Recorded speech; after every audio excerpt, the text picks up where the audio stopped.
ఇప్పుడు నేను వ్యాఖ్యానించే సంకీర్తన ప్రత్యేకంగా ఒక విచిత్రమైన దృష్టితో రాసింది. అంటే నీ సంతృప్తిలోనే ఉంది సాంసారిక జీవన సమగ్రత అని. ఒరే, నువ్వు తృప్తి పడరా ఉన్నదాంతో. ఆశలు ఎక్కువ పనికిరాదు, పేరాశలు పనికిరాదు. ఉన్నది చాలు, ఉన్న దాంట్లో అది చాలా గొప్ప విషయం. ఇది ఒక పల్లవి ఎత్తుకున్నాడు. అప్పులేని సంసారమైన పాటే చాలు, అప్పులేని సంసారమైన పాటే చాలు, తప్పులేని జీతమొక్క తారమైన చాలు, అప్పులేని సంసారమైన పాటే చాలు, తప్పులేని జీతమొక్క తారమైన చాలు, అప్పులేని సంసారమైన పాటే చాలు. అంటే భోగరాలసతో, ఐశ్వర్యం మీద ఒక మమకారంతో, ఆకర్షణతో నువ్వు అప్పులు చేయకు. అప్పులు చేసి దీన్ని ఇలా చేస్తాను, అలా చేస్తాను, తర్వాత తీర్చుకుంటానులే అని ఎన్ని రకాల బాధలు పడతారో మనం వర్తమాన కాలంలో కూడా చూస్తున్నాం, అప్పుల పాలైన వాళ్ళు. కాబట్టి అప్పులేని సంసారం అది గొప్పది అన్నాడు. ఉన్నంతలో చాలు. తప్పులేని జీతమొక్క తారమైన చాలు. తప్పులేని జీతం అంటే లంచం ఉంది ఇక్కడ. ఈ లంచాలు పుచ్చుకునే తత్వం ఉందే, దాన్ని ధ్వనింపజేశాడు మరి అప్పుడు ఆ కాలంలో కూడా. తప్పులేని జీతము అంటే నీ జీతము నీకు నిర్దేశించిన ప్రకారంగా నీ అందితే దాన్ని తీసుకోవడం తప్పులేదు, చేసిన దానికి ప్రతిఫలం. కానీ అడ్డదారుడు తొక్కి ఈ జీతాన్ని ఎక్కువగా చేసుకోవాలి, ప్రమోషన్ల కోసం నానా బాధలు పడాలి, ఇదంతా అక్కర్లేదు. తప్పులేని జీతమొక్క తారమైన చాలు అంటాడు. ఇక్కడ తారం అనేది మళ్ళీ మంచి అందమైన ప్రయోగం. మనకు ప్రాచీన కావ్యాల్లో తారహారములు ముత్యాల సరుడు అంటాడు, శ్రీనాథాదులు అంటారు. తారహారములు అంటే ఏమిటో ఇప్పుడు దీంట్లో చెప్తున్నాడు. తారం అంటే ముత్యం, మామూలు ముత్యం కాదు, పులుగడిగిన ముత్యం, శుభ్రం చేసినటువంటి స్వచ్ఛమైన తళతళలాడే ముత్యం. అదొక అర్థం ఉంది. 4 కాసుల నాణ్యం ఇక్కడ మనకు బాగా వర్తించేది. అంటే అడ్డదారులు తొక్కకుండా నీవు సంపాదించే జీతం ఉందే, అది 4 కాసుల నాణ్యమైనా చాలు అని చెప్తున్నాడు. తర్వాత చరణాల్లో సాంసారిక జీవితాల్లో, నిత్య జీవితాల్లో, అందరి జీవితాల్లో కనిపించేవి కొన్ని విశేషాలు. ఇక్కడ వాస్తవికతావాదం అంటామే, అది అందులో ఉంది. పరమ వాస్తవికమైనవి. గుడిసె పెద్దగా ఉంటుంది, గంప చిన్నగా ఉంటుంది. అంటే చిన్నగా ఉంటే చాలని అర్థం. ఎలాంటిది? తూట్లు పడని ఈ కంతలు అంటే రంధ్రాలు లేనటువంటి, జీర్ణం కానటువంటి ఓ గుడిసె చాలు. మేడక్కర్లేదు, మిద్దె అక్కర్లేదు. కంతలేని గుడిసె ఒక్క గంపంతైన చాలు. చిన్నది గంప. చూడ, గుడిసె అలాగే ఉంటుంది, కప్పు, గంప కూడా అలాగే ఉంటుంది. ఆ సామ్యం ఉందే, రూపసాదృశ్యం చెప్పాడు గుణం విశేషం. చింతలేని అంబలి ఒక్క చేరడే చాలు. పెద్ద మన ఏమంటారు దాన్ని, ఒక పాత్రలో సరిపోయేది కాదు, చేరడే చాలు అన్నాడు. జంతగాని తరుణి ఏ జాతి అయినా అదే చాలు. అన్ని విచిత్రమైన ప్రయోగాలు ఇప్పుడు, విలక్షణ ప్రయోగాలు ఇప్పుడు లేవు. జంత అంటే జాణ. ఎలాంటి దాణ? భర్త ఉండగా పరదృష్టి ఉన్నటువంటి జాన, అది అలాంటిది కాని తరుణి, అలాంటిది కాని స్త్రీ, అన్యమనస్కత లేని స్త్రీ, స్వపురుష సంలగ్నత ఉన్న స్త్రీ మాత్రమే. జంతగాని తరుణి ఏ జాతి అయినా అదే చాలు. ఇక్కడ స్త్రీరత్నం దుష్కులాదపి. ఒక స్త్రీని నువ్వు పెళ్లి చేసుకునేటప్పుడు ఏ కులం అని చూడవు. చూడు, వర్ణాంతర వివాహాలు ఇప్పుడు చేసుకుంటున్నాం. వర్ణాంతర వివాహాన్ని ఎప్పుడో ధ్వనింపజేశాడు కులస్త్రీ. ఇక్కడ స్త్రీరత్నం దుష్కులాదపి. మామూలు దుష్కులం అంటే చెడ్డ కులం అని కాదు, మామూలు చిన్న కులం, అట్టడుగు కులం, అక్కడ పుట్టినది అయినా స్త్రీ రత్నం, రత్న సదృశమైన స్త్రీ ఉందే, అది ఇక్కడ స్ఫురింపజేశాడు. ఏ జాతితో సంబంధం లేదు. వింతలేని సంపదొక్క వీసమే చాలు, తిట్టులేని బ్రతుకొక్క దినమైన అది చాలు. ఇతరులతో ఉద్యోగులైతే పై అధికారులతో, జీతగాళ్ళైతే యజమానులతో, ఈ తిట్లు లేని బ్రతుకుందే. లేక ఇంట్లోనే తిట్టేవాళ్ళు ఉంటారు, సాంసారిక జీవనంలో తిట్టేవాళ్ళు ఉన్నారు. ఆడవాళ్ళు మగవాళ్ళని తిడతారు, మగవాళ్ళని ఆడవాళ్ళని తిడతారు. అలాంటి తిట్టు లేని బ్రతుకు ఒక్క దినమైన అది చాలు. ముట్టులేని కూడొక్క ముద్దడే చాలు. అంటే మలినం కానీ అనుకోవాలి ఇక్కడ, ఎవడో ముట్టాడని కాదు. మలినం లేని కూడు కాని, మలినం కాని కూడు ఒక్క ముద్దడే చాలు అన్నాడు. ఇది ఒక ప్రయోగం. మళ్ళీ ఒక ముద్దే చాలంటాం మనం. ఎడు ప్రయోగం చేశాడు, చారెడు అన్నట్టుగానే ముద్దెడే అన్నాడు. గుట్టు చెడి మనుకంటే కొంచెపు మేలైన చాలు. అంటే నీ అభిమానాన్ని చంపుకొని బతకడం కంటే ఏమాత్రం కొంచెపు మేలైనా చాలు. వట్టి జాలి పడు కంటే వచ్చినంతే చాలు. ఎవడో దయదలిచి అలా ఇస్తే తీసుకునే కంటే నీకు వచ్చినంత, అంటే నీ ఉద్యోగ ధర్మాన్ని బట్టి నువ్వు అందుకునేది అందితే చాలు. అప్పులేని సంసారమైన పాటే చాలు, అప్పులేని సంసారమైన పాటే చాలు. తప్పులేని జీతమొక్క తారమైన చాలు, అప్పులేని సంసారమైన పాటే చాలు. తప్పులేని జీతమొక్క తారమైన చాలు, అప్పులేని సంసారమైన పాటే చాలు.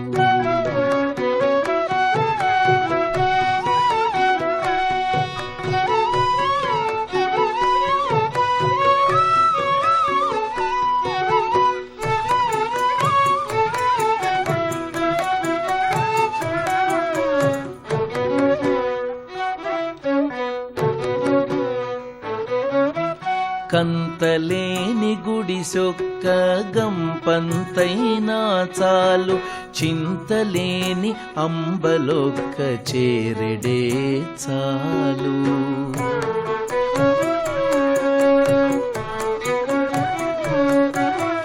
కంతలేని గుడిసొక్క గంపంతైనా చాలు, చింతలేని అంబలొక్క చేరెడే చాలు.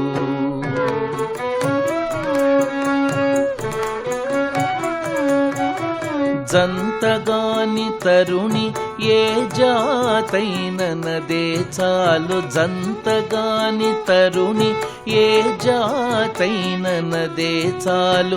వింతలేని సంపదొక్క వీసమే చాలు, జంతగాని తరుణి ఏ జాతైనదే చాలు.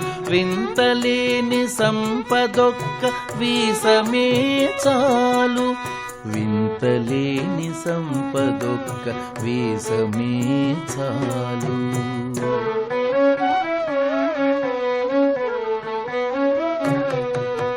అప్పులేని సంసారమైన పాటే చాలు, తప్పులేని జీతమొక్క తారమే చాలు. అప్పులేని సంసారమైన పాటే చాలు.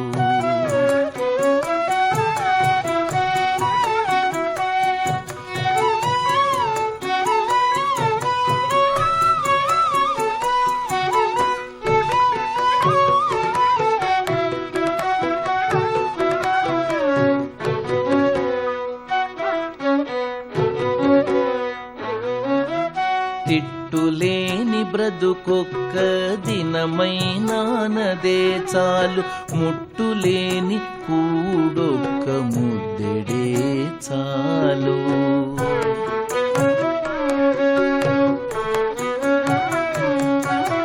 తిట్టులేని బ్రతుకొక్క దినమైనానదే చాలు, ముట్టులేని కూడొక్క ముద్దెడే చాలు.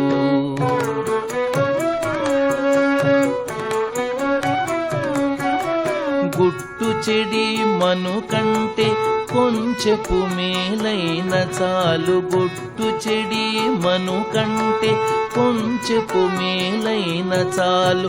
వట్టి జాలి పడు కంటే వచ్చినల్తే చాలు, గుట్టు చెడి మను కంటే కొంచెపు మేలైన చాలు. వట్టి జాలిబడు కంటే వచ్చినల్తే చాలు, వట్టి జాలిబడు కంటే వచ్చినంతే చాలు.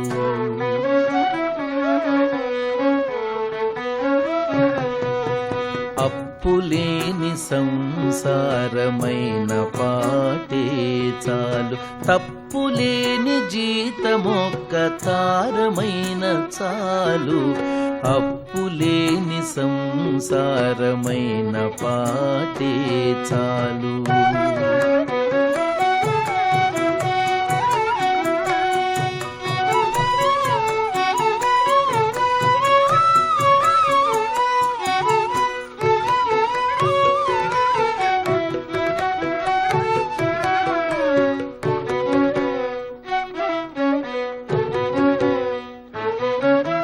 లంపటపడని మేలో లవలేశమే చాలు, రొంపి కంబమౌ కంటే రోయుటే చాలు.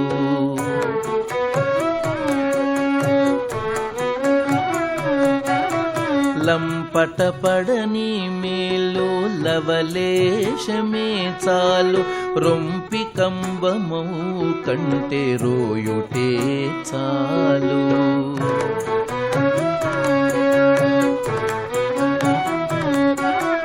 రంపపు కోరిక కంటే రతి వెంకటపతి పంపున నాతని చేరే భవమే చాలు.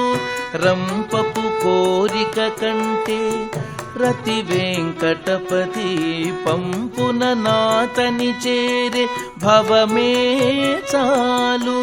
రతి వెంకటపతి చేరే భవమే చాలు.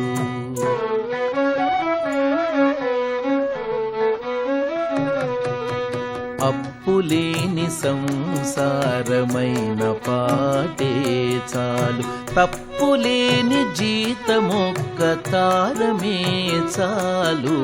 అప్పులేని సంసారమైన పాటే చాలు, తప్పులేని జీతమొక్క తారమైన చాలు. అప్పులేని సంసారమైన పాటే చాలు. కోతగోసే కోరికల కంటే మనసును కోతగోస్తుంటాయి, పీడిస్తూ ఉంటాయి. అలాంటి కోరికల కంటే రతి వెంకటపతి అన్నాడు. ఇక్కడ రతి శబ్దానికి ఆ శృంగారపరం అర్థం కాదు. రతి అంటే సాంగత్యం. దాంతో వెంకటపతి పంపున అతని చేరే భవమే చాలు. వెంకటపతి ఆజ్ఞ ప్రకారం అతనిని చేరే ఇహలోకంలో ఉన్నాడు, పరలోకంలో ఉన్నాడు ఆయన. కాబట్టి ఇహలోకంలో వారి ఆజ్ఞతో వారిని చేరుకునే, ఆ వెంకటేశ్వరుని చేరుకునే భావమే చాలు, ఆ బతుకే చాలు అని. ఇది చిత్రమైనటువంటి భావాలని అద్భుతంగా వ్యక్తం చేశాడు అన్నమయ్య.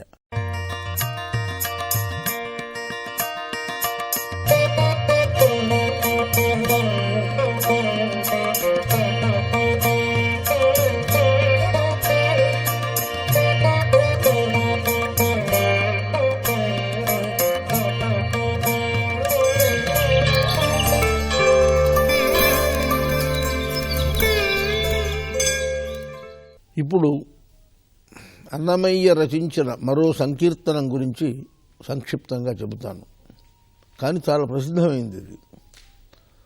ఈ కింద అన్నమయ్య నిలబడి ఆ పైకి చూస్తే కనిపించిన ఆ వెంకటేశ్వరుని గురించి చెబుతాడు.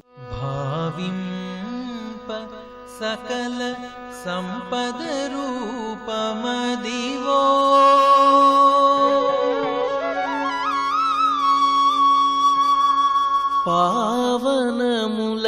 పావనములకెల్ల పావనమయము అదివో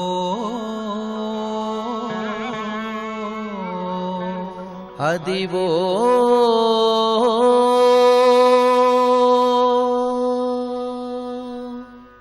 అదివో అల్లదివో.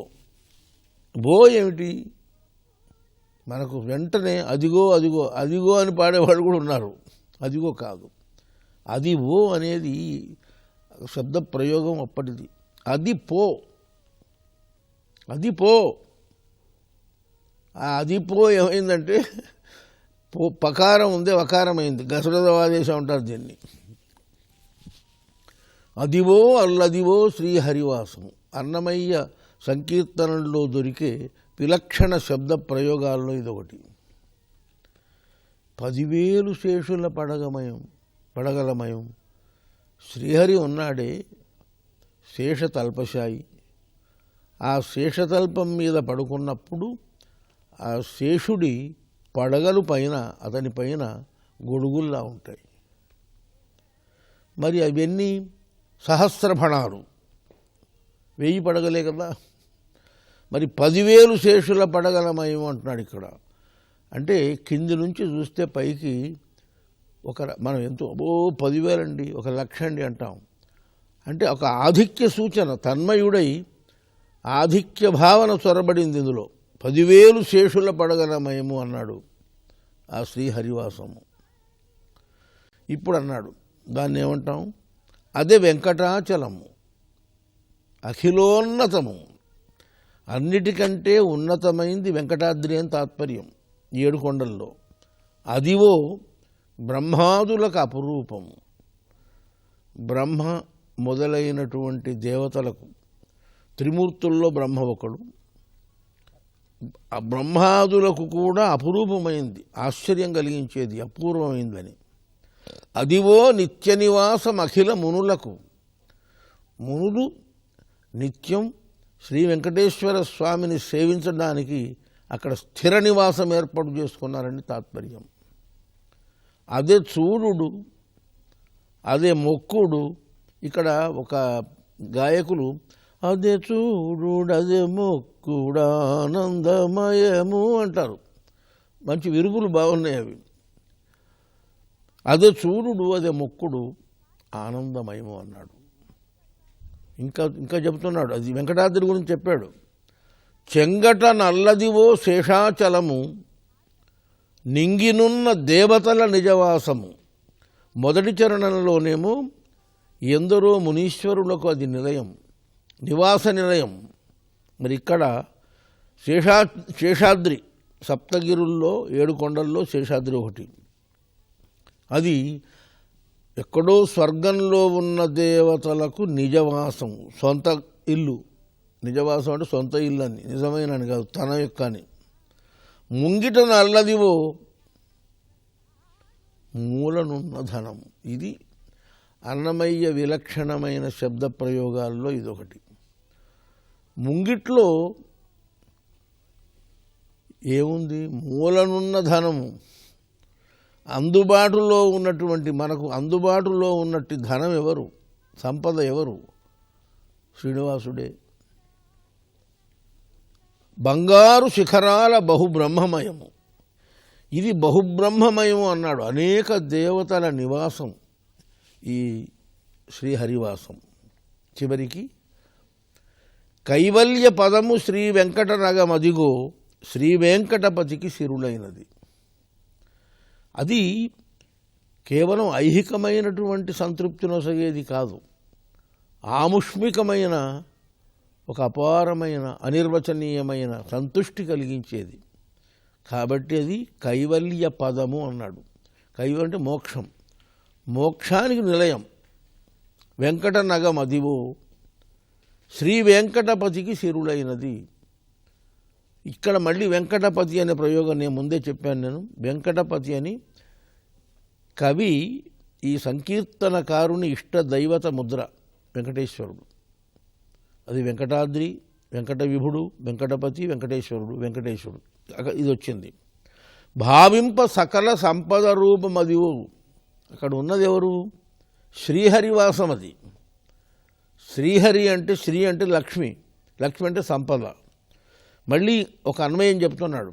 భావింప సకల సంపద రూపమదివు.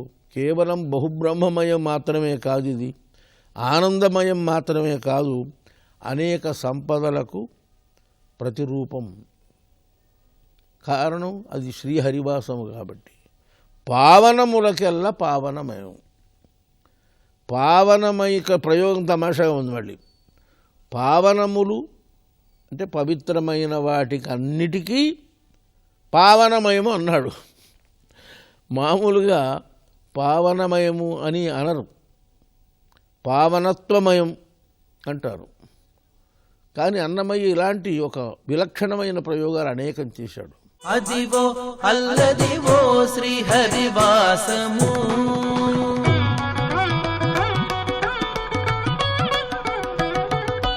అదివో అల్లదివో శ్రీహరివాసము, 10,000 శేషుల పడగలమయము.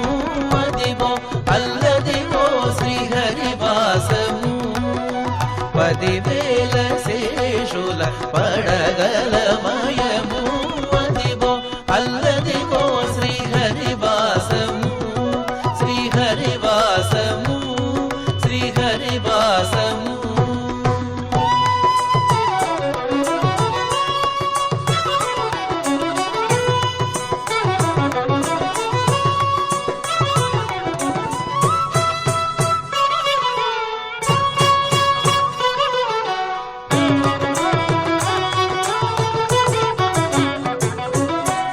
అది వెంకటాచలమఖిలోనతము, అదివో బ్రహ్మాదులకు రూపము. అది వెంకటాచలమఖిలోనతము, అదివో బ్రహ్మాదులకు రూపము. అదివో నిత్య నివాసమఖిలమునులకు,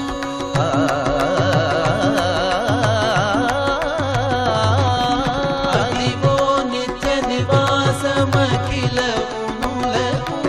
అది చూడుడు, అది మ్రోకుడు, అది చూడుడు, అది మ్రోకుడు, అది చూడుడు, అది మ్రోకుడు ఆనందమయము. అదిగో నిత్య నివాసమఖిలమునులకు. అది చూడుడు, అది మ్రోకుడు ఆనందమయము. అదిగో అల్లదిగో శ్రీహరివాసము, శ్రీహరివాసము, శ్రీహరివాసము.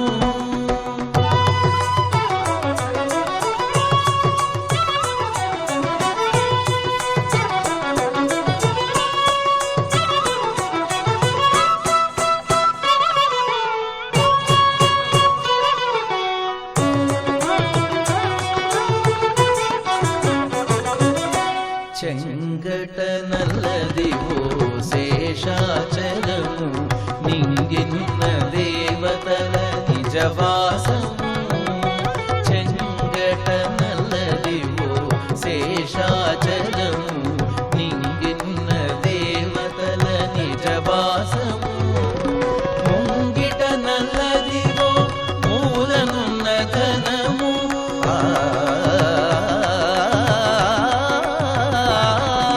ముంగిట నల్లదివో మూలనున్న ధనము బంగారు శిఖరాల బహు బ్రహ్మమయము ముంగిట నల్లదివో మూలనున్న ధనము బంగారు శిఖరాల బహు బ్రహ్మమయము అదివో అల్లదివో శ్రీహరివాసము శ్రీహరివాసము శ్రీహరివాసము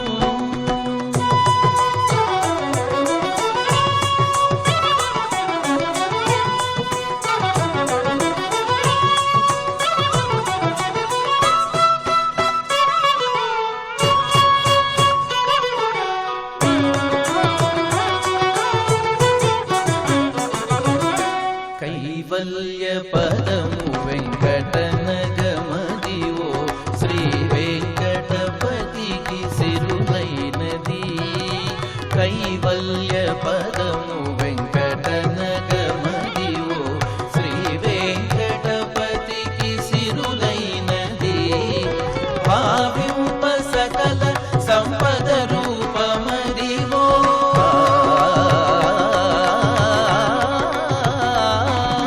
భావింప సకల సంపద రూపమదివో పావనములకల్ల పావనమయము భావింప సకల సంపద రూపమదివో పావనములకల్ల పావనమయము అదివో అల్లదివో శ్రీహరివాసము 10,000 శేషుల పడగలమయము అదివో అల్లదివో శ్రీహరివాసము శ్రీహరివాసము శ్రీహరివాసము వెంకటేశ హరే వెంకటేశ హరే వెంకటేశ హరే వెంకటేశ హరే వెంకటేశ హరే వెంకటేశ హరే వెంకటేశ హరే వెంకటేశ హరే వెంకటేశ హరే వెంకటేశ హరే వెంకటేశ హరే వెంకటేశ హరే. కొన్ని శబ్దాలు అలవోకగా వచ్చి ఆయన నాలుక ముంగిట్లో వారాయి. లేకపోతే అన్ని పదాలు ఎన్ని భాండాగారం ఆ పదాలు శబ్దాలు అపురూపమైనటువంటి శబ్దాలు ఉన్నాయి. ఇది ఆ రకంగా అంటే మళ్ళీ ఒక వస్తువుని తీసుకొని దాన్ని ఉల్లేఖిస్తూ రాయడం అన్నమాట, దాన్ని వర్ణిస్తూ దాన్ని వివరిస్తూ రాయడం. అలాంటి పద్ధతిలో చాలా ప్రసిద్ధమైనటువంటిది శ్రీరాగ విరచితమైనటువంటి ఈ సంకీర్తన.